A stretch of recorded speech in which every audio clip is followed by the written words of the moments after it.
아까 전에 뭐 아들을 믿을 수 있다고 그랬는데 사실 아들도 못 믿을 수가 있습니다. 여러분들 한번 고민해 보시면 자녀분들을 100% 신뢰할 수 있느냐? 그건 신뢰의 문제가 아니죠. 우리는 장치를 만들어 놓는 거죠.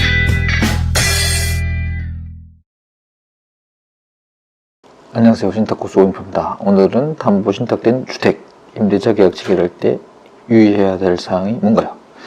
실제 제 유튜브를 보고 실제 위험한 임대차 계약 체결하신 분이 연락이 와서 제가 검토를 하고 다행히 저희 지인이 해당 신탁회사의 변호사로 있어가지고 제가 확인을 해서 문제없는 것으로 결론이 내렸습니다. 그러나 되게 위험한 생각이고요. 제대로 될 수 있지만 여러 가지 과정 중에 한두 가지라도 어긋나게 되면 임대차 보증금을 떼일 위험도 있습니다. 담보신탁 부동산 어떻게 할지 한번 볼게요. 고의 질의사항, 신탁된 아파트 임대차 계약 위탁자인 시행사와 체결했는데 안전한가요? 상당히 위험할 수 있습니다. 누구를 임대인으로 계약 체결했는지, 임대차 보증금을 누구한테 입금했는지에 따라 달라집니다. 혹시 신탁회사에 임대차 보증금 계약금을 지급했나요? 신탁회사도 임대차 계약이 날인했나요? 위탁자인 시행사와 임대차 계약을 체결하고 임대차 보증금도 위탁자인 시행사 계좌로 입금했습니다. 아주 유명할 수가 있습니다. 혹시 신탁회사의 대표이사가 날인한 확인서, 신탁사실 확인 및 담보 신탁 해지 확인서를 받았나요? 아니요, 아무것도 받지 못하고 부동산 중개사가 하라는 대로 했습니다. 상당히 위험한 상황입니다. 구조를 한번 보겠습니다. 아파트가 있고요. 우리가 신탁의 가장 기본적인 부분이 대내외적으로 완전하게 수탁자 소유입니다.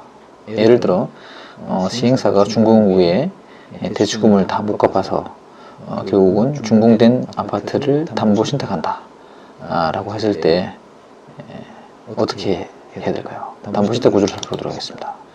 이 담보 신탁된 미분양 아파트는 기본적으로 수탁자가 소유권을 보유하면서 이걸 팔아서 누구한테 우선해서 준다. 그러면 땡땡 농협을 우선 수익자로 지정한 신탁 계약이기 때문에 이걸 팔게 되면 또는 이걸 임대해 놓게 되면 임대보증금은 전부 땡땡 수익자 농협으로 갑니다. 이런 구조가 담보 신탁의 구조죠. 물론 아파트를 팔아서 남은 게 있으면 신탁에서는 시행사인 수익자한테 나중에 위탁자금 수익자한테 귀속하겠지만 기본적으로 담보 신탁에서는 우선 수익자가 1순위 수익권을 가지게 되는 그런 구조이죠. 자, 신탁회사가 대내외적으로 완전히 소유권을 가지고 있기 때문에 신탁회사와 매매 계약을 체결한 매수인비는 안전합니다. 신탁회사와 임대차 계약을 체결한 임차인비도 안전하죠. 나중에 매수인과 임차인, 신탁회사 임대차 계약 체결한 경우 선 임대차 계약 체결하고 매매 계약이 일어나게 되면 매수인비는 임대차 계약상 임대인의 지위를 임대차 보호법에서 승계하게 됩니다. 그러면 임차인비는 안전하게 최초에는 임대보증금 반환 의무를 신탁회사가 지게 되고 매매가 일어나게 되면 매수인과 임차인 간에 임대차 보증금 반환 의무를 부담받기 때문에 안전합니다. 이 방법은 신탁 고수가 한 5년 전에 미분양 아파트에 임대차 계약을 체결할 때 했던 구조이고 저는 아주 해피하게 임대보증금을 받고 나왔습니다. 그러나 저한테 물어보신 분처럼 대부분은 매수인 A가 시행사와 매매 계약을 체결합니다. 그리고 임차인 A가 시행사하고 임대차 계약을 체결합니다. 그리고 나중에 아주 해피하게 문제없이 되면 임대차 계약 체결 후에 매매가 일어났다고 하면 매수인이 이 임대인의 지위를 시행사로부터 가져가게 되죠. 그런데 이게는 꽤 많은 불안 요소들이 있습니다. 왜냐? 위에 살펴본 것처럼 신탁은 대내외적으로 완전히 수탁자가 소유하고 있습니다. 이 신탁회사가 소유를 하게 되는 거죠. 그리고 우선 수익자가 정되어 있다. 그럼 우선 수익자가 전체적인 권리에서 최우선을 하게 됩니다. 그래서 결국 매수인 A나 임차인 A처럼 하면 상당히 위험한 구조가 나오고요. 매수인 B와 임차인 B처럼 신탁회사와 임대차 계약 또는 매매 계약을 체결할 해야 됩니다. 이것이 안전한 구조입니다. 저한테 문의해준 케이스는 오피스텔 케이스인데요. 이게 신탁계약, 담보신탁계약서에서 우선 수익자라는 별지입니다. 이 내용을 보시게 되면 첫 번째 신탁계약은 2019년 11월 8일부터 우선 수익자의 채권 소멸까지죠. 우선 수익자 채권 소멸하지 않으면 신탁은 계속 연장된다는 얘기인 거죠. 수익자, 신탁 원본의 우선 수익자는 땡땡 농협이 됩니다. 농업, 농협협동조합, 줄여서 농협이라 할 텐데요. 서울에 있는 농협이 되겠고요. 그 다음에 신탁 원본 및 신탁 수익의 수익자죠. 우선 수익자 다릅니다. 수익자, 요거는 위탁자인 시행사가 되고요. 채무도 채무자도 위탁자인 시행사가 되고, 자, 수익권, 수익 권리금, 이제 회사마다 좀 다르긴 표현이 한데, 우선 수익자는 땡땡 농협은 46억 9,200의 우선 수익 한도 금액이 있습니다. 이 금액은 무조건 이 금액 한도 될 때까지 신탁회사를 팔게 되면 이 농협에 귀속시키는 그런 구조인 거죠. 그래서 우선 수익자가 권리를 완전하게, 우선 수익자 완전하게 상환받기 전까지는 위탁자인 시행사, 수익자가 수익권을 한 푼도 못 가져가는 거죠. 그러면 결국 이 구조 하에서는 위탁자인 수익자와 임대차 계약 체결한 사람은 상당히 위험합니다. 그런 구조가 될 것 같고요. 등기부를 보시게 되면 이 오피스텔 표제부이고요. 표제부는 이 건물이 어떤 내용으로 건물이 구성되어 있다는 내용이라서 큰 의미는 없을 것 같고요.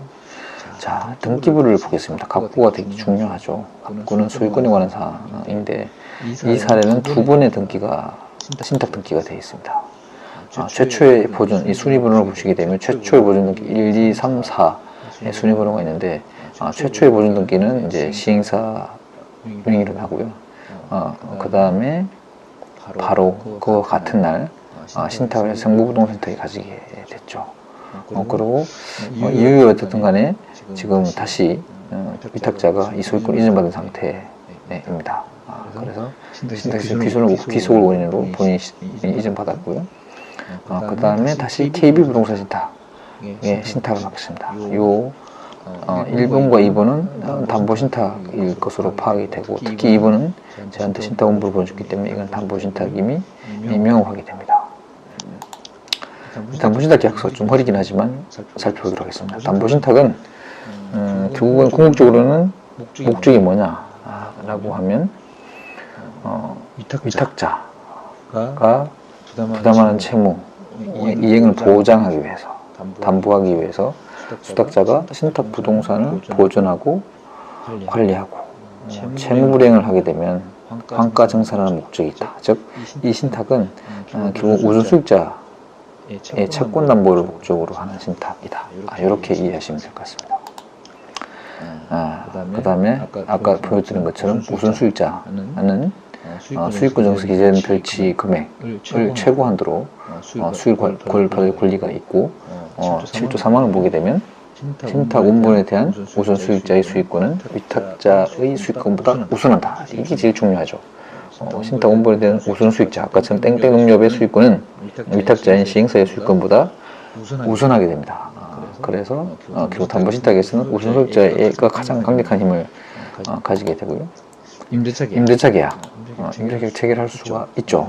왜냐하면 미분양 오피스텔이라도 기본 신탁사가 꼭 안고 있으면 수익이 발생하지 않는데, 임대차 계약을 체결하게 되면 임대차 보증금이 들어서 선순위 우선 수익자를 상환할 수가 있는 그런 구조가 되겠습니다. 그래서 임대차 보증금 반환 책임을 수탁자가 부담하는 경우, 자, 이런 경우도 상정하고 있죠. 수탁자가 부담하게 되면 임대차 보증금은 신탁회사는 우선 수익자보다도 우선하죠. 왜냐하면 수탁자는 본인의 권리 보존이 우선이기 때문이고요. 두 번째 임대차 계약을 수탁자 명의로 체결하거나 수탁자의 사전 승낙을 조건으로 위탁자 명의로 체결한, 이 경우에는 위탁자 명의로 체결한 경우라서 위탁자 명의로 체결했는데 과연 수탁자의 사전 승낙이 있었느냐, 이거는 반드시 임차인들이 확인해야 되는데 저한테 물어본 케이스는 확인이 전혀 안 돼 있죠. 그리고 특히나 이런 경우 임대차 보증금은 수탁자한테 입금을 해야 됩니다. 이게 이제 신탁계약서에서 나온 내용이고요. 다만 우선 수익자가 임차인에게 임대보증금을 반환할 사유가 생긴 경우에 신탁 원본에서 동 임대차 보증금을 우선 수익자보다 우선하여 임차인에게 지급함에 대해서 동의한 경우에는 임대차 보증금을 우선 수익자의 채권으로 상환할 수 있도록 이렇게 이제 규정이 되어 있고요. 그 다음에 우선 수익자와 채무자 간의 체결한 여신거래 계약, 이게 이제 담보하려는 채권 채무고요. 위반해서 우선 수익권이 담보하는 채무가 불이행된다라고 했을 때는 신탁회사가 처분하게 됩니다. 이렇게 되면 이제 큰일 나는 그런 구조가 될 거고요. 처분대부금 등사는 신탁 보수가 제일 우선하고 조세성과금 그 다음 수탁자에게 대항할 수 있는 임차인의 임대보증금, 임대차 보증금, 이게 중요합니다. 이거는 이제 수탁자에 대항할 수 있다는 얘기는 수탁자가 어떤 방식으로든 임대차 계약에 위탁자가 체결하는 임대차 계약이든 아니면 수탁자가 임대인이 돼서 임대차 계약 체결을 하든 어떻든 간에 그 계약 두 군데 신탁회사, 수탁자, 날인이 반드시 되어 있어야 되죠. 이 케이스는 이게 안 되어 있습니다. 그러면 이 순위에서 빠지게 됩니다. 등등하고 그 다음에 5번은 우선수익자 채권이 있고요. 이걸 다 변제하고 남은 게 있으면 수익자한테 지급하는, 위탁자 지급하는 그런 구조가 되어 있죠. 되게 중요한 내용이고요. 특약사항은 이제 좀 보시면 될 것 같고요. 분양자에 대한 수익권 이전. 이제 이것도 중요한데, 이건 특약으로 구성해 있는데요. 신탁 부동산의 전부 또는 일부에 관하여 위탁자와 분양계약을 체결한 수 분양자가 분양대금을 완납한 경우로서 분양대금 전액이 우선 수익자의 피담보 채권 변제에 충당된 경우, 이런 조건이 다 충족돼야 되죠. 그럴 때는 수탁자는 우선 수익자의 서면 요청이 있는 경우 수분양자로부터 부침 확인서를 제출받은 후에 분양계약이 체결된 신탁부동산의 소유권을 수분양자인 매수인에게 직접 이전할 수 있다. 이 특약이 있습니다. 이거는 이제 우선 수익자 동의가 반드시 필요하고, 그 다음에 분양대금이 반드시 우선 수익자의 피담보 채권, 아까 땡땡형님이 가지고 채권을 반드시 상환한 경우, 이 두 가지 요건이 반드시 충족되고, 그 다음 매수인이 허약서를 제출하는 경우, 이 세 가지 요건이 충족되어야만 직접 수분양자인 매수인한테 이전할 수 있다. 이런 구조가 나옵니다. 이런 여러 가지 요건들이 다 충족됐어야지만 신탁회사가 매수인한테 소유권을 넘겨주고, 그 매수인과 무관하게 신탁회사 위탁자와 체결한 매매 임대차 계약이 그대로 유지가 되려면 이런 부분들이 다 충족이 돼서 100% 충족돼야 되지만 가능합니다. 하나라도 어긋나게 되면 진행이 안 되게 되는 구조이죠. 그래서 담보 신탁된 주택 임대차 계약 체결 시에 쉽게 빠지는 오류를 살펴보도록 하겠습니다. 공인중개사분을 너무 신뢰하는 경우, 능력이 뛰어난 공인중개사분도 계시지만 신탁 구조를 제대로 이해하지 못한 공인중개사분도 계십니다. 그래서 공인중개사만 100% 신뢰해서 임대차 계약을 위탁자로 체결하는 것은 상당히 위험하다고 보고요. 특히 위탁자를 임대인으로 한다. 이건 아까 얘기했지만 신탁은 대내외적으로 완전히 수탁자에게 소유권이 있는 데므로 신탁회사의 날인이 어떤 식으로 있어야 됩니다. 임대인의 지위에 들어가든 아니면 위탁자와 한 임대차 계약 체결에 담보신탁 계약을 해지한다는 확인서가 첨부되든 어떤 식으로든 신탁회사가 날인이 있어야 되고요. 잠재 매수자를 임대인으로, 이 사례 같은 경우에는 임대차 계약을 시행사의 위탁자로 체결하고 그 중개사로부터 들은 얘기는 그 다음에 이 담보 신탁된 오피스텔을 사려는 매수인하고 매매계약 체결 및 임대계약 체결을 다시 한다. 이렇게 나와 있는데, 이것도 이제 모든 과정이 다 계획대로 돼야지만 가능한 구조이고요. 임대보증금을 위탁자 계좌로 입금한다. 상당히 위험합니다. 임대보증금은 신탁회사로 입금하는 것이 제일 안전하죠. 아니면 위탁자한테 입금하되 신탁회사가 책임지고 문제시에 반환할 확인서가 필요합니다. 물론 이거는 신탁회사가 잘 끊어주지 않습니다. 그래서 좀 문제가 되고요. 신탁해서 무관하게 거래한다. 이게 상당히 위험하죠. 신탁계약이므로 해당 아파트의 소유권은 완전히 신탁회사로 이전되어 있습니다. 그래서 신탁회사의 날인이 있어야 됩니다. 임대차 계약서상 임대인 명의 날인 또는 병행 연명에서 날인하는 경우 또는 신탁해지 확인서, 확약서 등이 날인되어 있는 경우 이런 경우에만 안전합니다. 다시 정리를 하게 되면 담보 신탁된 주택이든 오피스텔에 대해서 임대차 계약을 체결하시는 분들은 어떤 방식으로든 신탁회사를 임대차 계약 관계로 끌어들여야 됩니다. 그렇지 않게 되면 상당히 위험하게 되고요. 물론 모든 가정들이 완벽한 이행된다는 전제하에서는 제가 상담해준 케이스처럼 안전하지만 그렇지 않은 경우도 왕왕 많이 볼 수 있습니다. 그래서 조심해야 되고요.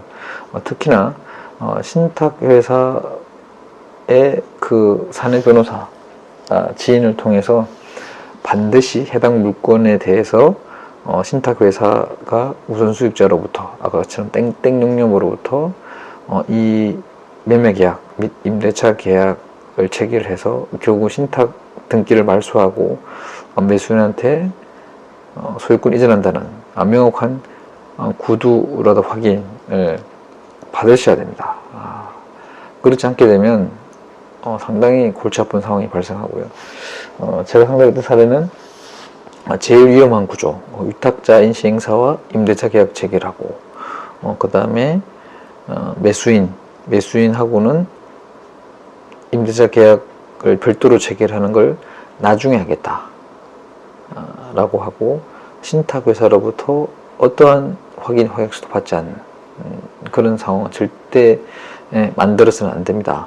이것을 관행처럼 공인중개사들이 얘기를 하고 실제 전세금 보증금 대출해주는 대출 모집인조차도 이런 구조의 위험성을 모르기 때문에 문제없다 라고 해서 임대차 계약을 체결하고 보증금 계약금까지 넣은 상태에서 저한테 연락이 온 케이스, 제일 위험한 구조이고요. 이런 경우에는 어떤 식으로든 명확하게 신탁회사의 의견들을 구두보다도 확인서를 받아 놓으시고 제가 신탁고소 했던 것처럼 차라리 신탁회사를 임대인 지위로 넣어라. 그리고 그렇게 체결된 임대차 계약서는 적법 유효한 겁니다. 왜냐하면 신탁회사가 대내외적으로 소유권을 가지고 있기 때문에. 그래서 그거를 제3자들 판다, 담보 실행을 판다라고 하면 우리 주택임차보호법상에 적법하게 체결하고 대항요건이 있는 임대차 계약에 체결된 주택의 매수인은 임대인의 지위를 그대로 승계를 하게 되는 구조죠. 그래서 100% 안전합니다. 그런 방식으로 하셔야지만 문제없이 해결되게 됩니다. 좀 다소 복잡한 내용인데 일단 한번 제가 동영상을 찍어서 유튜브로 한번 올려보도록 하겠습니다. 감사합니다.